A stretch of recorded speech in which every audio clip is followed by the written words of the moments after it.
so as promised, here is a video on the Zoe intermittent fasting test study that you may have seen coming around on your social media.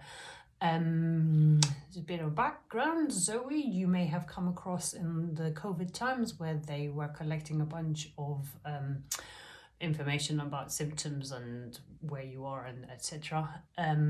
They also are a nutrition consultant, provider, tester. Their main offering is they sell tests for £250, and you get to wear a blood glucose monitoring device, and on the basis of that you will be given some kind of nutritional reports, things to eat, don't eat, or whatever. Let's go back to this intermittent fasting study, IF. So it's gathering a lot of momentum on social media, and this is why I wanted to jump onto it. There's a whole bunch of people who are promoting it, and the idea is simple. You join the study, and on the basis of some questions around this study, the idea is they're going to try to find out who intermittent fasting works for and who it doesn't.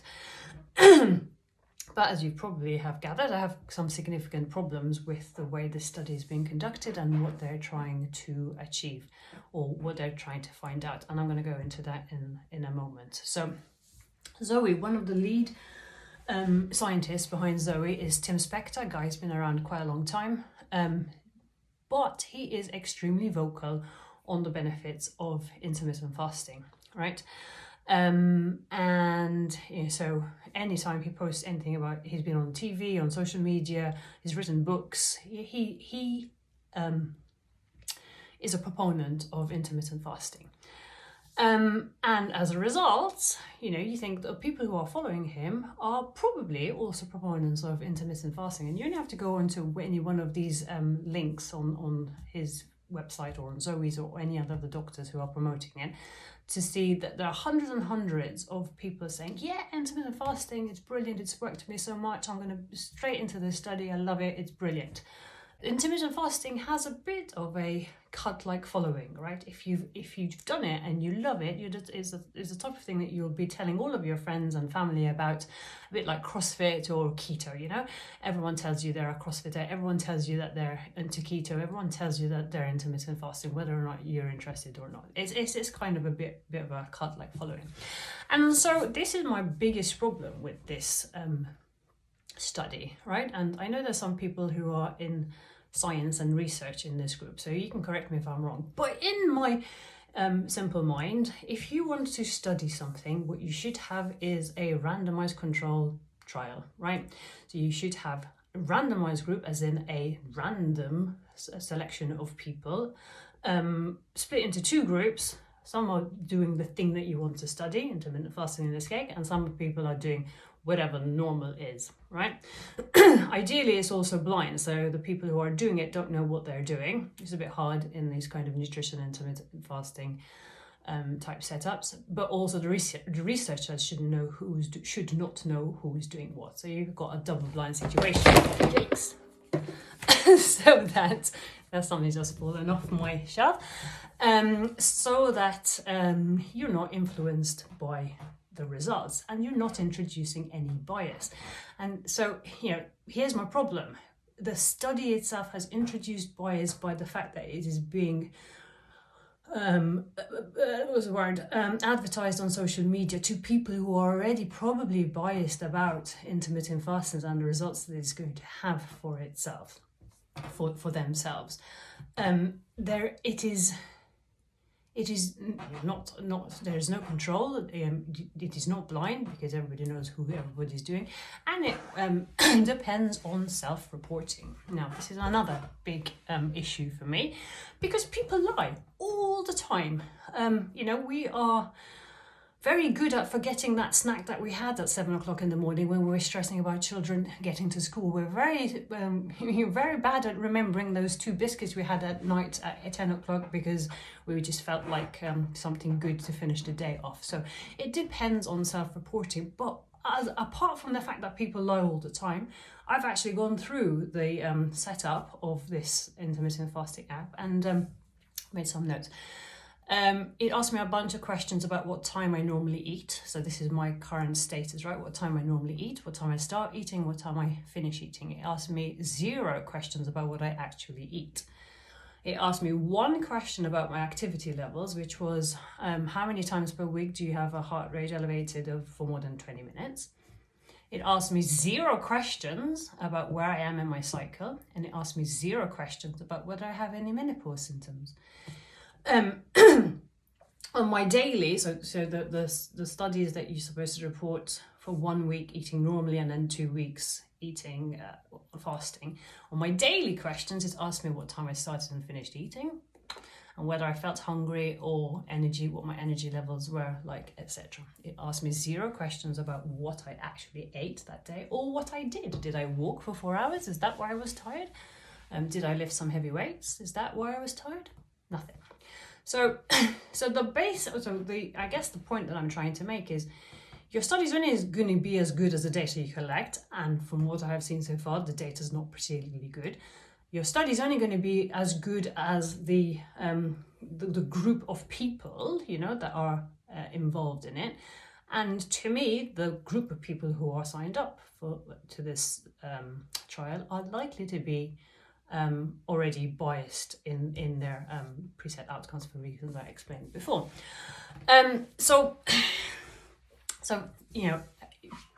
I would be amazed if it didn't come out and say, oh, intermittent fasting is brilliant for everyone, because of the way that this has been set up. But I have significant doubts as to whether intermittent fasting is actually good for everyone, particularly for women in sort of late 30s and beyond, especially women who are going through perimenopause or showing signs of perimenopause symptoms. So in the balance of fairness, let me expose my biases. Is that the word, biases? I think intermittent fasting can be a useful tool. It can be a useful tool to weight loss in some cases. It may be a useful tool for something to do for a short-term view. Some of the earlier studies on intermittent fasting showed incredible results, but later studies have failed to replicate them, I think it's safe to say. Intermittent fasting occasionally is probably a good idea. If you've had a massive Sunday roast with pudding, finished eating 8 o'clock, it might be a good idea to miss breakfast the next day or skip it or push it back a couple of hours. Probably a good idea. We certainly should be spreading our meals, right, and having less picking and grazing during meals. I think that's probably a good idea. This whole concept of snacking every 5 minutes is something that's been fed to us by the food industry because they want to sell us a bunch of pre-packaged food. The other thing I wanted to say was that intermittent fasting studies are mostly done on men, and we have talked about this before somewhere, I don't know, probably on the menopause course, but women are underrepresented in all medical sciences studies, really, because we're complicated. Because you should, if you're conducting a good study, you should take into account where people are on their cycle, where women are on their cycle, whether they have any menopausal symptoms. And because that makes it complicated, you'd need to have probably 3 or 4 times as many women in a study so that you can account for different hormonal highs and lows. Women tend to be just underrepresented, and it is a big issue in medical sciences throughout. Where was I going with this? But some of the doctors that I'm following recently, doctors in a PhD sense as opposed to general practitioners, tend to believe, and the science is still coming out on this, that women tend to do worse in a fasted state than in a fed state. And when I say worse, in things like cognitive tests, brain fog is a thing. If you suffer from brain fog, probably the worst thing you can do is attempt to be fasted for long periods of time. That sound is really annoying me now. They do worse in types of reflex tests and they do worse in performance, so training performances. And it tends to be worse if you are a woman in any stage of perimenopause or menopause. So, you know, so where am I going with this? My bias is that I think women shouldn't fast for long periods of time, apart from the fact that, you know, it's not a great way to live your life. It might end up causing some kind of disordered eating patterns, but also because it will probably make your performance worse. But the science on this is that being fasted elevates your cortisol levels. In most cases, for women who are in a low hormone phase, whether it's because of your cycle or because you're perimenopausal, your cortisol levels are already high, and so that causes more stress and therefore makes it harder to lose weight or generally do anything. And so that's one of the reasons why my personal belief is that fasting isn't great for women of our age group.